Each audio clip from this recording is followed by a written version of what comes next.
رسوله الكريم اما بعد فاعوذ بالله من الشيطان الرجيم بسم الله الرحمن الرحيم قل لا اسألكم عليه اجرا الا المودة في القربى صدق الله العظيم ان الله وملائكته يصلون على النبي يا ايها الذين امنوا صلوا عليه وسلموا تسليما اللهم صل على سيدنا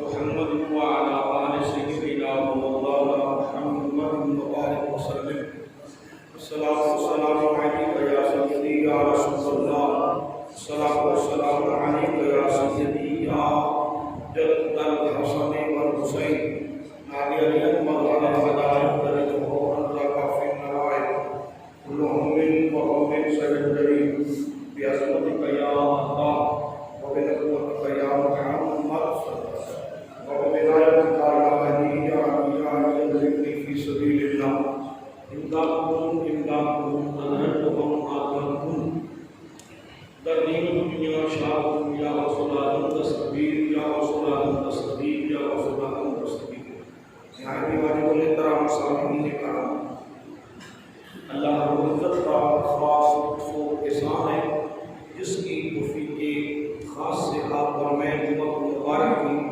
ببرکت نماز کے لیے حاضر ہے دعائیں کرنے لگے حضرت آپ کی اور میری حاضری کو اپنے بارگاہ الہیہ میں شرف عزت اور شرف قبولیت عطا فرمائے سرنامہ کلام کے طور پر تو میں نے قرآن مجید قرآن حمید کی آیت مبارکہ تلاوت کرنے کا شرف حاصل کیا ہے اس میں خالق کائنات نے اپنے پیارے حبیب نبی تاجدار مدینہ صلی اللہ علیہ وآلہ وسلم کی آل اور حضور کے قرابت دار کے ساتھ مودت کرنے کا حکم دیا ہے۔ آج کے موضوع ہم کس لیے بیان کر رہے ہیں کہ کل جو گزر چکا امام مقام امام حسین علیہ السلام کی ولادت پاک کا مبارک دن تھا، اس لیے آج ہم حسین ابن علی آپ کی سیرت و کردار اور آپ کی تعلیم و تربیت پر گفتگو کرنا چاہیں گے۔ اللہ رب العزت نے ارشاد فرمایا آپ کہہ دیجیے لا اسألکم، میں کوئی بھی تم سے سوال نہیں کرتا علیہ اگر اس کے اوپر اگر الا المودۃ فی القربى، مگر میرے قرابت تعلق کے ساتھ تو مودت ضرور کرنا۔ اس آیت کا شان نزول کیا ہے؟ یہ آیت نازل ہونے کا سبب کیا ہے؟ شان نزول کہتے ہیں کسی آیت کے نازل ہونے کا جو سبب ہوتا ہے، کوئی ایسا واقعہ رونما ہوتا ہے جس کے بعد قرآن مجید فرقان حمید کی آیت نازل ہوتی ہے، اس واقعے کو اور اس سبب کو شان نزول کہتے ہیں۔ اس آیت کا شان نزول کیا ہے؟ اس آیت کا شان نزول یہ ہے کہ حضور تاجدار مدینہ صلی اللہ علیہ وآلہ وسلم کے در دولت پر ہمیشہ مکتوب کی بھیڑ لگی رہتی، ہمیشہ سواریوں کا ہجوم رہتا۔ سوال کرنے والوں میں اپنے بھی ہوتے اور بیگانے بھی ہوتے، اپنے مانگتے تاجدار مدینہ پھر بھی عطا فرماتے، بیگانے مانگتے حضور تک بھی عطا فرماتے، اور جتنا کوئی مانگتا اس سے زیادہ میرے آقا عطا فرماتے، جتنا کوئی مانگتا اس سے زیادہ میرے آقا عطا فرماتے۔ سو صحابہ کرام رضوان اللہ تعالیٰ علیہ اجمعین انہوں نے سوچا کہ آستانہ نبوت پر اتنا رش ہوتا ہے سواریوں کا، اتنی بھیڑ ہوتی ہے منگتوں کی، اور اتنا ہجوم ہوتا ہے عرض پیش کرنے والوں کا، جو بھی آتا ہے حضور اس کو کو عطا فرماتے ہیں، جو بھی آپ کا حضور اس کو عطا فرماتے ہیں۔ عطا فرماتے ہیں۔ خالق کائنات کے تمام خزانوں کے مالک تو حضور ہے ہی، بے شک۔ لیکن گھر کے اندر کچھ فاقہ ہوتا ہے، گھر والوں کو آنے میں تو کچھ پریشانی ہوتی ہے، آخر ہم کس لیے ہیں؟ ہم حضور کے غلام ہیں، فقط نعرہ مارنے والے غلام تو نہیں ہیں۔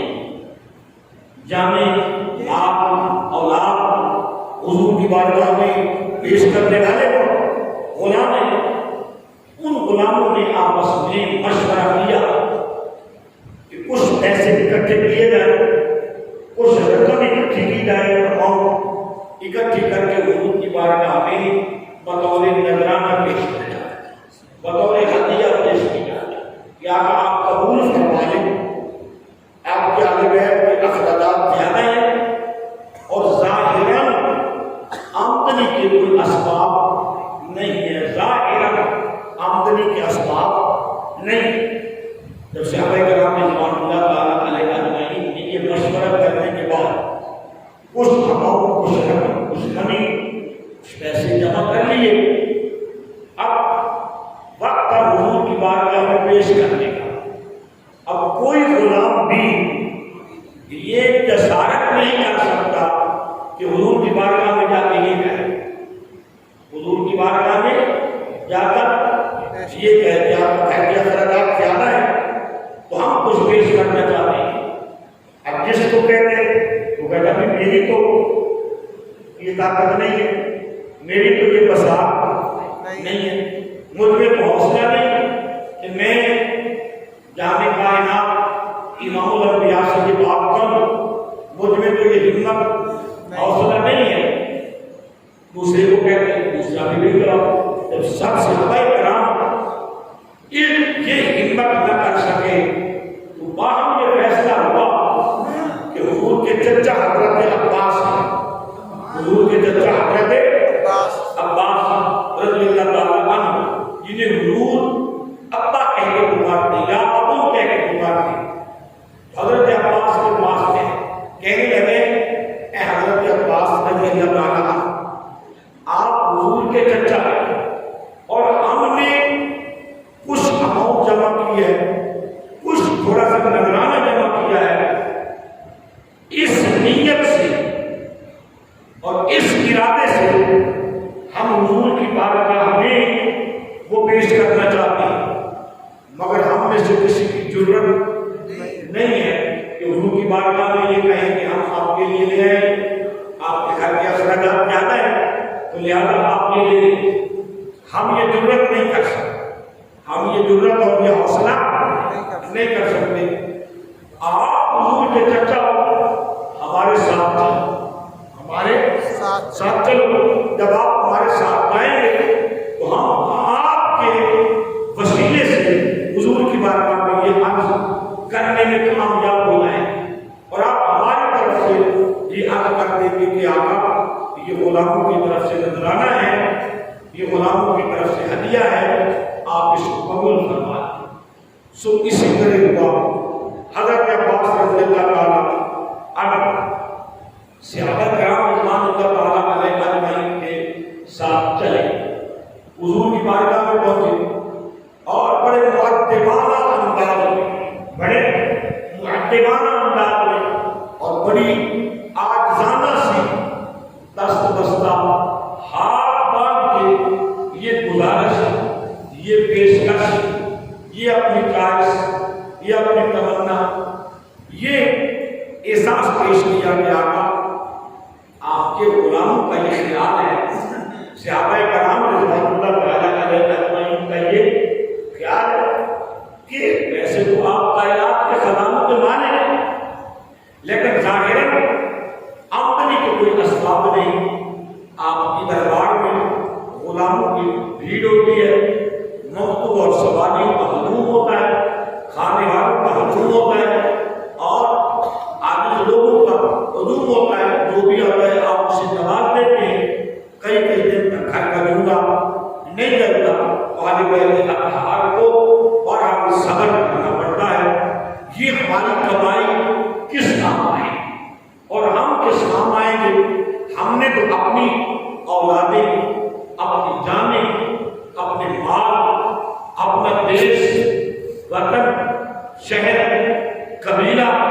خاندان، رشتہ داریاں اپنے احساسات آپ پر قربان کرنے کا وعدہ کیا ہوا ہے اور آپ کے ہاتھ پر بیعت کی ہوئی ہے، آقا یہ ہماری طرف سے نذرانہ قبول فرما لیں۔ یہ کس طرح صحابہ کرام رضوان اللہ تعالیٰ علیہ اجمعین کی طرف سے سیدنا حضرت عباس حضور کی چچا ہے۔ اب یہ بات ہو رہی تھی کہ میرے آقا خاموش ہو گئے۔ خاموش اس لیے خاموش ہوئے، اب یہ غلام ہے، ہم نے تو سلا لینا نہیں ہے، کہیں کوئی یہ نہ کہے کہ تبلیغ کے سلے میں مصطفیٰ کریم اپنے غلام کی کمائی نہیں دے رہے، کیونکہ مرشد پیر ہمیشہ دینے والا ہوتا ہے، لینے والا نہیں ہوتا۔ اس کے ہاتھ میں ہم اپنا ہاتھ دے کر پہلے دن سے اس کو سب کچھ دے دیں گے۔ اب مرتے دم تک مرید کا کام ہے مرشد سے لینا، نہ کہ مرید کا کام مرشد کو دے گا۔ کیا لینا ہے؟ یہ دینے والا مرشد جانے یا لینے والا مرید جانے۔ بات کو سمجھ آ گئی ہے نہیں؟ اچھا، اب صحابہ کرام رضوان اللہ تعالیٰ علیہ اجمعین کی یہ آرزو کا حضرت عباس کے حضور کی بارگاہ میں رکھ دیا۔ حضور تو خاموش ہوئے کہ اگر میں انہیں منع کرتا ہوں تو یہ میرے غلام ہیں، ان کا دل ٹوٹے گا، یہ پریشان ہو جائیں گے، حضور نے منع کر دیا۔ امام الانبیاء خاموش ہوئے تو خالق نے جبریل علیہ سے کہا کہ جاؤ سرزمین مدینہ پر غلام اپنے آقا کی بارگاہ میں نذرانہ لے کے بیٹھے، جاؤ یہ قرآن کی آیت لے جاؤ، قل لا اسألکم علیہ اجرا الا المودۃ فی القربى، میرے غلاموں میں اس پر تم سے کوئی اجر نہیں مانگتا کہ تم گمراہی اور ظلمت کے اندھیرے میں تھے، ہم نے تمہیں نکال کر نور کے راستے پر اور ایمان کی راہ پر لگا دیا، تو کوئی اجر لینے کی وجہ سے نہیں، بس یہ میرے خدا کا حکم تھا، میرے دل میں خدا کی مخلوق کی محبت تھی کہ ہم نے مکہ سے لے کر طائف سے لے کر مدینہ تک، مدینہ سے لے کر بدر تک، بدر سے لے کر خندق کو اوت تک ہم نے جو کچھ سہا، جو کچھ برداشت کیا، جو کچھ ہم نے تمہاری خدمت کی، اس کا صلہ ہم تم سے نہیں مانتے۔ لا اسألکم، ہمارا کوئی بھی سوال نہیں ہے علیہ اجرا کہ اس کے اوپر ہم کسی اجر کا مطالبہ کریں، سبحان اللہ، کہ اس کے اوپر ہم کسی اجر کا مطالبہ کریں۔ اب آپ کو کچھ نہیں مانگتے، آپ کو کچھ نہیں مانگتے، مگر ہم غلام ہیں۔ خالق کائنات نے فرمایا محبوبی نے کہہ دے اِنَّ الْمَوَدَّةَ فِي الْقُرْبَى، اگر میری محبت کا کوئی حق ادا کرنا چاہتے ہو تو میرے قرابت داروں کے ساتھ مودت کرنا، میرے قرابت داروں کے ساتھ کیا کرنا؟ اونچا تو بولے نا، میرے قرابت داروں کے ساتھ مودت کرنا۔ اب سوال یہ پیدا ہوا کہ حضور کے قرابت دار کون؟ سوال یہ پیدا ہو گیا ہے کہ حضور کے قرابت دار کون ہیں؟ جن کے ساتھ امام الانبیاء قائد مدینہ صلی اللہ علیہ وآلہ وسلم نے مودت کرنے کا حکم دیا۔ تو حضور کے قرابت دار کون ہیں جن کے ساتھ حضور نے مودت کرنے کا حکم دیا؟ امام الانبیاء قائد مدینہ صلی اللہ علیہ وسلم کے چچا جن کے حضرت عبداللہ ابن عباس اسی مجلس میں بیٹھے ہوئے تھے، جس وقت مجلس میں یہ آیت نازل ہوئی، کھڑے ہو گئے اور کھڑے ہو کر سوال کیا، من قرابت ہوگا یا رسول اللہ صلی اللہ علیہ وسلم، آقا وہ آپ کے قرابت دار کون ہیں جن کے ساتھ مودت کرنے کا اللہ نے حکم دیا؟ وہ آپ کے قرابت دار کون ہیں جن کے ساتھ مودت کرنے کا اللہ نے حکم دیا؟ امام الانبیاء قائد مدینہ صلی اللہ علیہ وسلم نے فرمایا وہ جو میرے قرابت دار جن کے ساتھ اللہ نے مودت کرنے کا حکم دیا، علی و فاطمہ و حسن و حسین، وہ علی، فاطمہ، حسن اور حسین ہیں۔ اور دوسری روایت میں ہے علی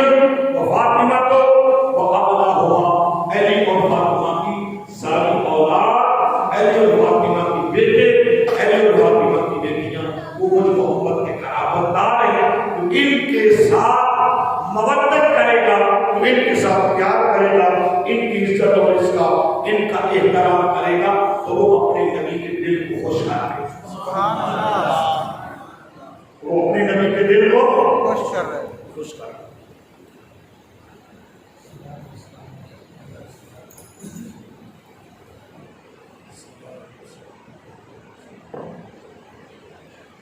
تو یہ میرے قیامتان ہیں، ان کے ساتھ ہم کیا کرنا؟ محبت کرنا.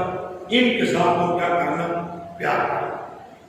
کیونکہ یہ ایام سید الشہداء امام علی مقام امام حسین کی ولادت کے آج کے خطبہ جمعۃ المبارک کے اندر ہم امام علی مقام امام حسین کی جو بچپن میں امام الانبیاء نے تربیت فرمائی اس کے چند پہلو ہم بیان کرنا چاہیں.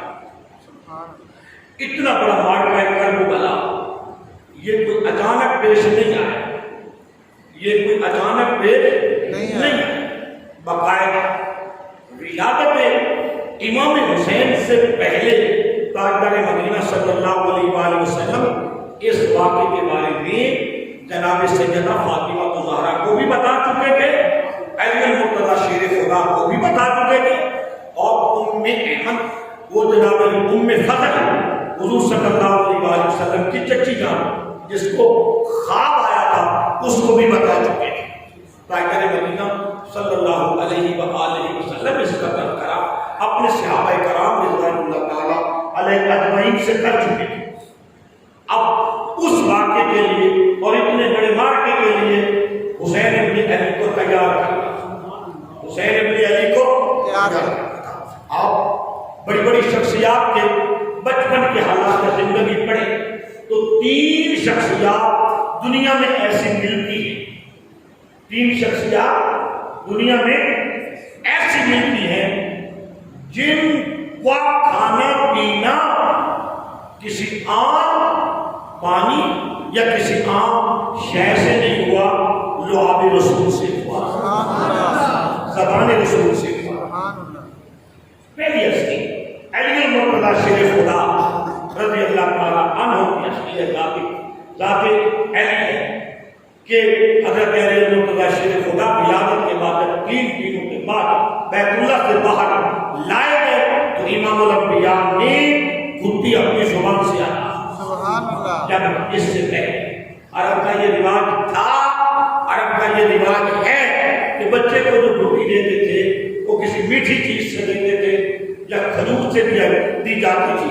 اب کائنات میں کھجور سے بھی بڑھ کر اور کائنات کے تمام میٹھوں سے بڑھ کر اور کائنات کے تمام پانیوں سے بڑھ کر حتیٰ کہ زمزم سے بھی بڑھ کر حتیٰ کہ حوض کوثر سے بھی بڑھ کر یہ آب رسول تھا جو مصطفیٰ کریم نے یا تو علی کے منہ میں ڈالا یا پہلے دن امام حسن کے منہ میں ڈالا یا پہلے دن امام حسین کے منہ میں ڈالا. سبحان اللہ.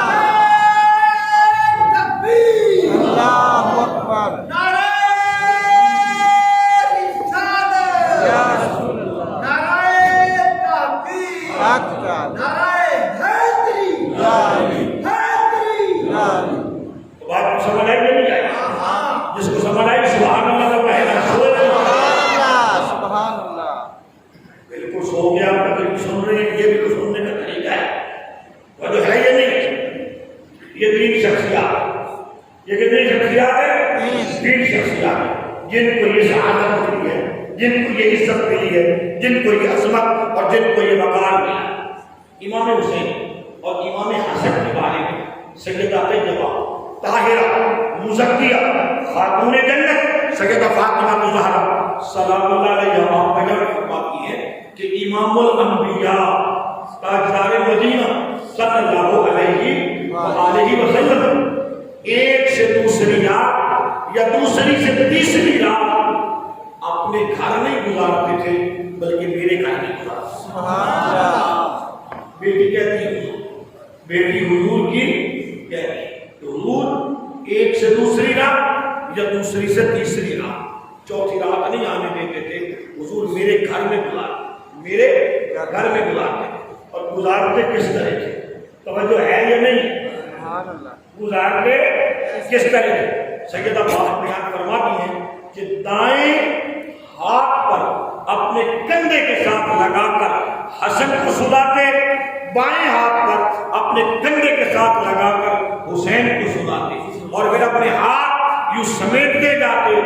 حسین کا منہ بھی نبی کے سینے کے ساتھ لگ جاتا، حسن کا منہ بھی نبی کے سینے کے ساتھ لگ جاتا۔ سبحان اللہ، سبحان اللہ۔ اور پھر ہوتا کیا؟ اگلی بات سنیں، ہم اپنی اولاد کی تربیت کرتے ہیں جب بالغ ہو جاتے ہیں، ہم اپنی اولاد کی تربیت کرتے ہیں جب ان کی مونچھیں، ان کی داڑھی آ جاتی ہے، جب وہ جوان ہو جاتے ہیں، جب ہم بوڑھے ہوتے ہیں وہ جوان ہوتے ہیں۔ ہم آہستہ بولنے سے اونچا نہیں بول سکتے، وہ اونچا بول سکتے ہیں، ہم اس وقت تربیت کرتے ہیں۔ آؤ نا ذرا دیکھو مصطفیٰ نے اپنے بیٹوں، اپنے نواسوں حسن و حسین کی تربیت کب شروع کی اور کس طرح شروع کی؟ ہوتا کیا؟ جب امام حسن کو دائیں کندھے کے ساتھ لگا لیتے، حسین کو بائیں کندھے کے ساتھ لگا کے اپنے ہاتھوں پر سر رکھ کے اپنے ہاتھ کلوف کر کے ان کے چہرے حضور کے سینے پر آ جاتے، پھر ہوتا کیا؟ میرے آقا جب ان کی شہزادوں کی عمر 6 سال نہیں 6 مہینے یا سال یا 1.5 سال دودھ پینے کی کیفیت ہوتی، تاجدار مدینہ ان کو سابقہ نبیوں کے حالات سناتے، سابقہ نبیوں کی آنے والی مشکلات سناتے۔ آپ نے بات سمجھی نہیں ہے، سبحان اللہ، سابقہ نبیوں کے آنے والے حالات، مشکلات، ان کی استقامت، ان کے صبر کے واقعات اور ان پر ڈھائے جانے والے مظالم کی داستان سناتے۔ آپ کہیں گے مولوی صاحب یہ چھوٹے بچے کیا سمجھتے تھے؟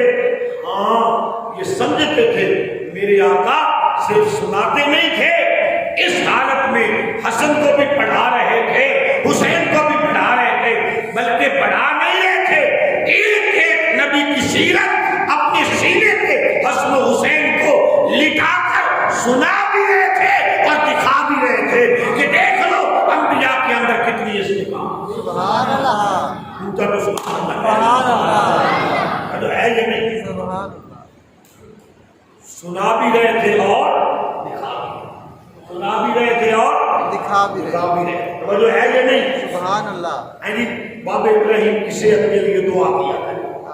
اگلے دن میں نے بڑی دعا کی ہے، میں نے کہا میرے مرنے سے پہلے بابا ابراہیم نہ مرے، کتنی بڑی دعا ہے، وہ جو ہے یہ نہیں ہے۔ اب مجھے تھوڑا تھوڑا سا کمزور لگتا ہے، بھائی دلبر کو کہیں گے درود شریف پڑھ کے پھوکا مارے، اللہ اکبر، یا رسول اللہ، امام الانبیاء پاک مدینہ صلی اللہ علیہ وآلہ وسلم حسن و حسین کو انبیاء کرام کی سیرتوں کے حالات سناتے۔ اس کا مطلب کیا ہے؟ اس کا مطلب یہ نکل رہا ہے میرے بھائیوں، اگر تم اپنی اولاد کی تربیت کرنا چاہتے ہو تو جوانی میں نہیں ہو سکتی، جب وہ دودھ پیتے بچے ہوتے ہیں اسی وقت اپنی اولاد کی تربیت کرنا شروع کیا کرو، جس طرح حضور تاجدار مدینہ صلی اللہ علیہ وسلم نے اپنے شہزادوں کی تربیت۔ سیدہ فاطمہ زہرا سلام اللہ علیہ آپ بیان فرماتی، ایک رات میں نے دیکھا کہ امام الانبیاء اٹھے اور امام حسن کے لیے اور امام حسین کے لیے برتن سے دودھ ڈال کے پلانے لگے، تو میں نے کہا کہ ابا جان یہ ذمہ داری تو میری تھی، آپ یہ ایسا کیوں کہہ رہے ہیں؟ فرمایا کہ آپ یہ صرف علی اور فاطمہ کے بیٹے ہیں، یہ محمد مصطفیٰ کے بیٹے ہیں، جب میرے بیٹے ہیں ان کو دودھ بھی میں اپنے ہاتھوں سے پلاتا۔ اچھا اتنی شفقتیں کسی نانے کو نواسوں کے ساتھ کرتے ہوئے آپ نے دیکھی ہے؟ بولے تو صحیح، اتنی محبتیں کسی نانے کو اپنے نواسوں کے ساتھ کرتے ہوئے آپ نے دیکھا ہے؟ نہیں نہ دیکھا۔ کیوں نہیں دیکھا؟ اس لیے ایسے کہ مصطفیٰ جو حسن و حسین کے نانا ہیں، کائنات میں ان جیسا کوئی نانا نہیں ہے، اور حسن و حسین جو نواسے ہیں کائنات میں ان شہزادوں جیسا کسی کا نواسا نہیں ہے، کسی کا نواسا نہیں۔ بات سمجھ آئی ہے یا نہیں؟ سمجھ آئی ہے یا نہیں؟ امام الانبیاء تاجدار مدینہ صلی اللہ علیہ وآلہ وسلم نے اپنے شہزادوں کی تربیت کس طرح پر کی، کس انداز میں کی؟ محمد بن حنفیہ جو امام حسین کے چھوٹے بھائی ہیں، محمد بن حنفیہ تو امام حسین کے چھوٹے بھائی، محمد جو امام حسین کے چھوٹے بھائی، امام حسین ان کے گھر آئے، امام حسین ان کے گھر آئے اور دونوں بھائی آپس میں بیٹھے تھے، حضرت حنفیہ گھر، دونوں بھائی بیٹھے تھے تو کوئی ایسی بات چل نکلی جیسی خانگی زندگی کے اندر کوئی ایسی بات چل نکلتی ہے، جو ہے یا نہیں ہے، جیسے خانگی زندگی کے اندر ایسی بات کوئی چل نکلتی ہے، خود ہو جاتی ہے۔ امام حسین کو وہ بات ناگوار گزری، وہ بات کیا ناگوار گزری۔ جب وہ بات ناگوار گزری، امام حسین بھی زمین پہ بیٹھے تھے، حضرت حنفیہ بھی زمین پہ بیٹھے تھے، انہوں نے محمد بن حنفیہ وہ بھی زمین پہ بیٹھے، انہوں نے امام علی مقام نے اپنا رومال اٹھایا، جھاڑا برتن لے کے رکھا اور کہا آج کے بعد ہم آپ کے گھر نہیں آئیں گے، آج کے بعد ہم آپ کے گھر نہیں آئیں گے۔ اب صاحب کو شخص بیٹھا، اس نے کہا حسین بن علی کو ناراض ہو گئے، چلے آپ کے چھوٹے بھائی اور روئے، جب روئے تو ساتھ والے شخص نے بڑا احساس دلایا کہ چلو چند دنوں کے بعد آپ کی شروع ہو جائے گی، آپ منت سماجت کرنا، حسین ابن علی مان جائیں گے۔ حضرت وہ آپ کے چھوٹے بھائی جو تھے وہ ہنس پڑے، کیا اب رو رہے تھے، ابھی ہنس پڑے، کہا سے کیوں ہے، ہنسے کیوں ہیں، مسکرائے کیوں ہیں، کہا تو انہیں کہا کئی دنوں کے بعد حسین آپ کے ساتھ شروع کر لیں گے، نہیں نہیں نہیں، وہ بھائی میرے ہیں کہ آپ کے، سبحان اللہ۔ کا کیا مطلب، کہ میں اپنے بھائی کو جانتا ہوں، ابھی اگر بلاؤں تو ابھی آ جائیں گے، نہ بھی بلاؤں تو شام تک شروع کرنے کے لیے حسین خود آ جائیں گے۔ اس نے کہا عجیب بات، اچھا آپ بھی اپنے بھائیوں کے ساتھ ایسا کرتے ہو، ہم بڑے حسینی بنے کرتے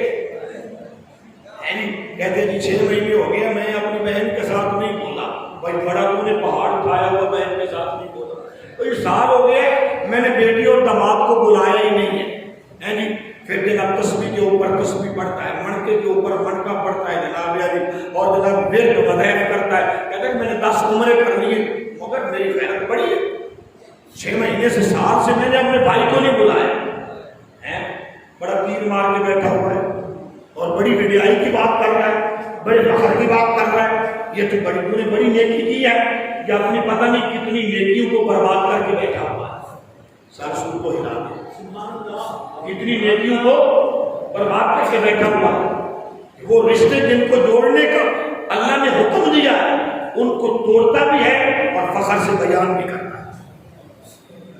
یہ تو وہ رشتے ہیں جن کو بار بار اللہ رب العزت نے جوڑنے کا حکم دیا، اس کا دیا ہے منہ سے تو بولے نا، بار بار ان رشتوں کو جوڑنے کا اللہ نے حکم دیا ہے، اور تو توڑ کے بیٹھا ہے اور پھر فخر سے اپنی داستانیں جناب تکبر سناتا پھر رہا ہے۔ یہ تیری انسانیت ہے، یہ تیرا عقل ہے، یہ تیرا فہم ہے، اور یہ تیرے ایمان اور مومن ہونے کی جناب کوئی امتیازی شان ہے کہ تو اپنے رشتہ داروں سے تعلق توڑ کے پھر بازاروں میں بیٹھ کے باتیں کرتا ہے۔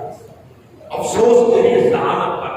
امام علی مقام امام حسین کے چھوٹے بھائی اس راوی سے کہتے ہیں ابھی بلاؤ، کہا وہ کیسے، ابھی تو ناراض ہو کے گئے ہیں، آپ کیسے بلا لیں گے، توجہ ہے کہ نہیں ہے، وہ کیسے بلا لیں گے، ایک چھوٹا سا کاغذ لیا، کہا رکا میں لکھتا ہوں، لے تو جا، سبحان اللہ، رکا میں لکھتا ہوں، لے تو جا، اچھا لکھ، چھوٹا سا کاغذ لیا، کاغذ پر قلم کے ساتھ لکھا، سلام مظلوم لکھنے کے بعد یہ کہا یہ خط حسین ابن علی کو اپنے چھوٹے بھائی کی طرف، حسین ابن علی کو اپنے چھوٹے بھائی، اب تو بھائی منانا ہی نہیں پڑ رہا، اور ٹیلی فون پہ میسج کر دیا کرو بھائی کو، سوری، بس سوری کرنے سے کام چل جائے، وہ ہے یہ نہیں، وہ ہے نا، یہ خط حسین ابن علی کو اپنے چھوٹے بھائی کی طرف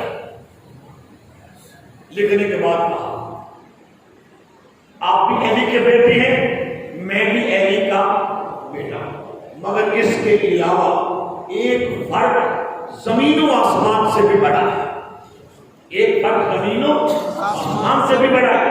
آپ سیدہ فاطمہ الزہرا جو جنت کی تمام عورتوں کی سردار ہے اور اس کے بیٹی ہے. میں سیدہ فاطمہ کی کنیز اور نوکرانی کا بیٹا. سبحان اللہ. اگلے جملے دیکھتے آپ کے نانا اور میرے آقا و مولا امام الانبیاء کا فرمان.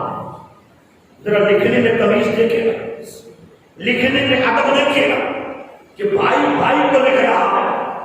یہ لکھنے کی چندہ ضرورت نہ تھی مگر یہ خط بعد میں تاریخ کا حصہ بننا تھا. لوگوں کی سیرت و کردار کو نکھارنے کا ایک نمونہ اور ذریعہ بننا تھا. آپ کے چھوٹے بھائی کہتے ہیں کہ آپ کے نانا جان اور میرے آقا و مولا. کیا وہ حسین کے آقا و مولا نہیں ہے نا؟ آپ کے نانا جان میرے آقا و مولا کا فرمان ہے کہ دو لڑے ہوئے مسلمانوں میں سے جو پہلے شروع کرے گا وہ جنت میں پہلے جائے.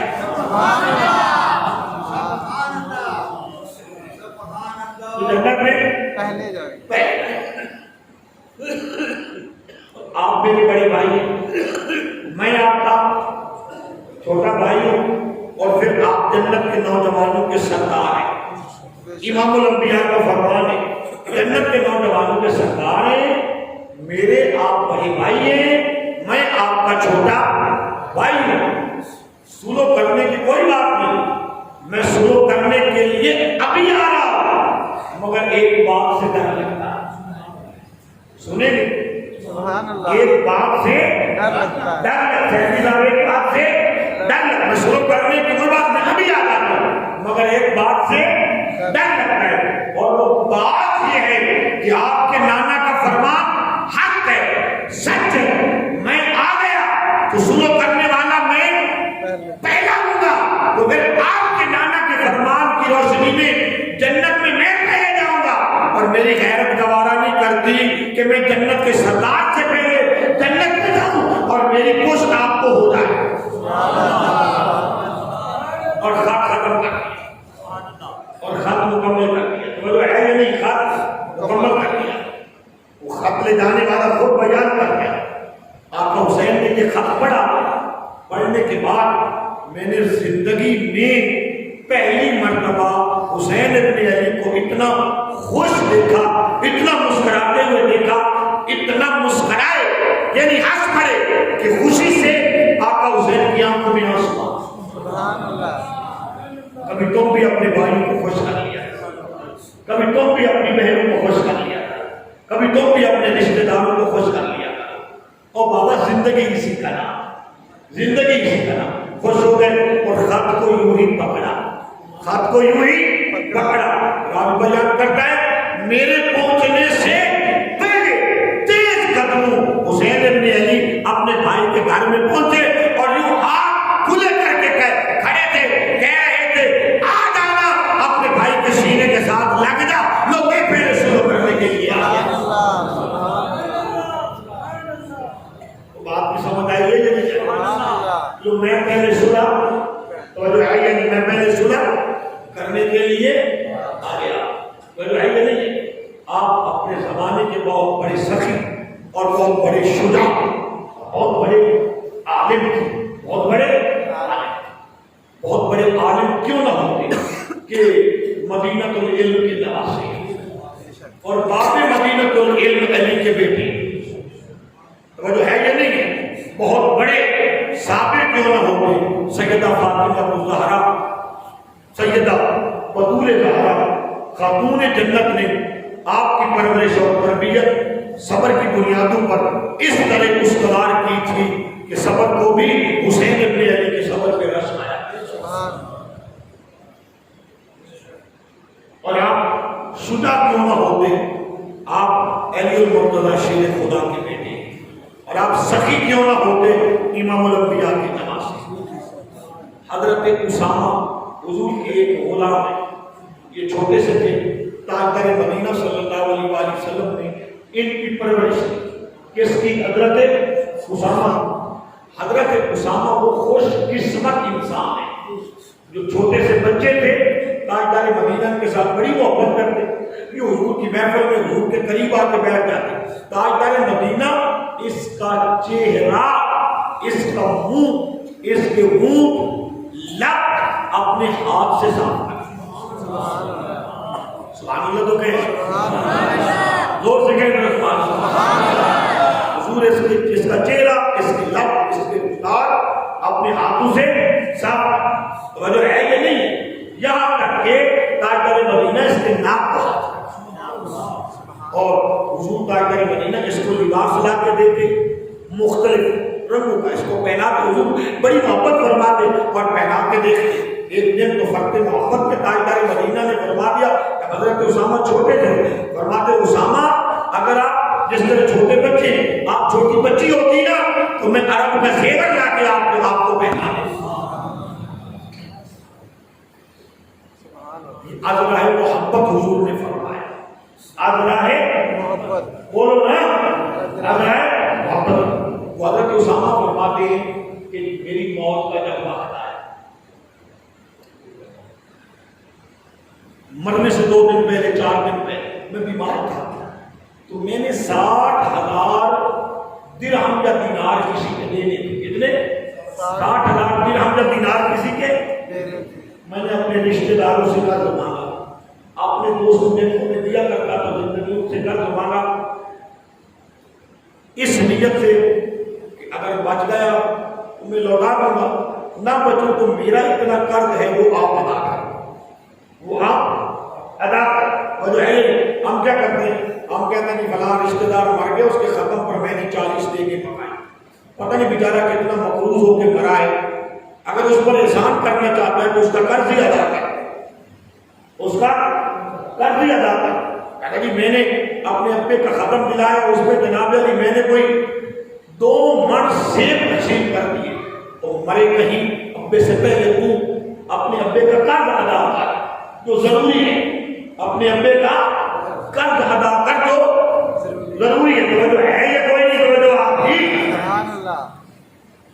امام الانبیاء کے غلام حضرت اسامہ کہتے ہیں جب میرا قرض کوئی بھی ادا کرنے کے لیے تیار نہ ہوا، ساری رات میں سوچتا رہا، صبح فجر کی نماز پڑھی، میں نے کہا حسین سے کہتا، سبحان اللہ۔ آخری حربہ یہ ہے کہ اب میں حسین سے کہتا ہوں۔ نماز پڑھ کے کچھ صحابہ چلے گئے، کچھ ابھی جانے والے تھے، کہ میں لب ہلا کے حسین سے کہنا چاہ رہا تھا کہ حسین نے فرمایا اسامہ خاموش ہو جا۔ سبحان اللہ۔ ہم سمجھ گئے، ہم سمجھ، وہ ہے یہ نہیں ہے، ہم سمجھ گئے، خاموش ہو جا۔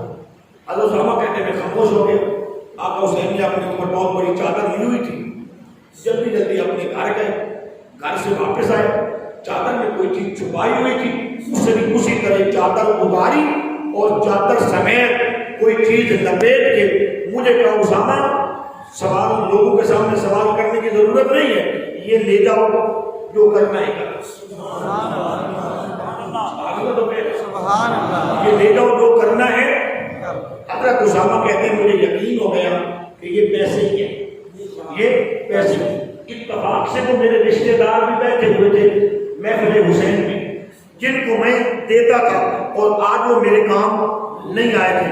میں نے کہا اب چھپا کے کیا لے جانے، نبی کے نواسے کی سخاوت ذرا رشتہ داروں کو تو دکھاؤ۔ سبحان اللہ۔ حضرت اسامہ کہتے ہیں میں نے عرض کی آقا کھول لوں، فرمایا تیرا مال ہے، ادھر کھولے تیری مرضی، گھر جا کے کھولے تیری مرضی۔ یعنی آج ہم کسی کو 20 کلو آٹا دیتے ہیں نا، 10 بندے سیلفی بنا بنا کے اس کی غیرت کا ستیہ ناش کرتے، اس کا بیڑا ہی خراب کرتے ہیں۔ وہ بھوکا مرنا تو برداشت کرتا ہے، کسی سے خیرات لینا برداشت نہیں۔ ایسے کرتے اشتہار لگاتے، اشتہار پھر دینا تصویر، پھر دینا فیس بک، پھر دینا پتہ نہیں کہاں لگاتے تاکہ وہ بندہ اب وہ دعا مانگتا ہے مولا میں اس سے خیرات کو لے لی میں نے، اب مجھ کو مر جانا چاہے۔ یوں دیا کرو، ایک ہاتھ سے دیا کرو، دوسرے ہاتھ کو پتہ بھی نہ چلے۔ فرمایا اسامہ یہ تیرا ہے، تیری مرضی۔ حضرت اسامہ کھولتے ہیں اور کہتے ہیں اللہ کی عزت کی قسم جب میں نے کھول کے گنے تو وہ 60,000 دینار تھے جو میں نے قرض کیا. گننے کے بعد میں آقا حسین کا شکریہ ادا کرنا چاہ رہا تھا. ابھی میں لب ہلا کے شکریہ ادا کرنا چاہتا تھا. فرمایا اسامہ خاموش ہو جا, شکریہ کی کوئی بات نہیں. یہ رات کو آئے تھے, ساری رات مجھے سکون نہیں آیا. میں نے تو تہجد کے وقت یہ دعا مانگی تھی, مولا ان پیسوں کی مجھے تو ضرورت نہیں ہے, یہ جس بندے کا حصہ تو نے میری طرف بھیجا ہے, اللہ تمہیں اپنے معبود کا واسطہ کل سورج نکلنے سے پہلے پہلے اس کا حقدار بھیج دینا تاکہ میں اسے ادا کر کے فارغ ہو جاؤں. شکریہ تو مجھے ادا کرنا چاہیے, اسامہ کہ مجھے ڈھونڈنا نہیں پڑا. شکریہ تو مجھے ادا کرنا چاہیے کہ اسامہ مجھے تجھے ڈھونڈنا نہیں پڑا, تو خود بخود آ گیا ہے. یہ میرے نہیں تھے, یہ حصہ تیرا تھا, خالق نے میرے ذریعے سے تجھ تک پہنچانا. یہ آقا حسین کی سیرت کا کردار ہے. ہمیں ایسے کردار کو اپنانے کی ضرورت ہے, پھر ہی ہم پکے اور سچے حسینی بنیں گے. اللہ اور اللہ کے رسول ہم سب کا حامی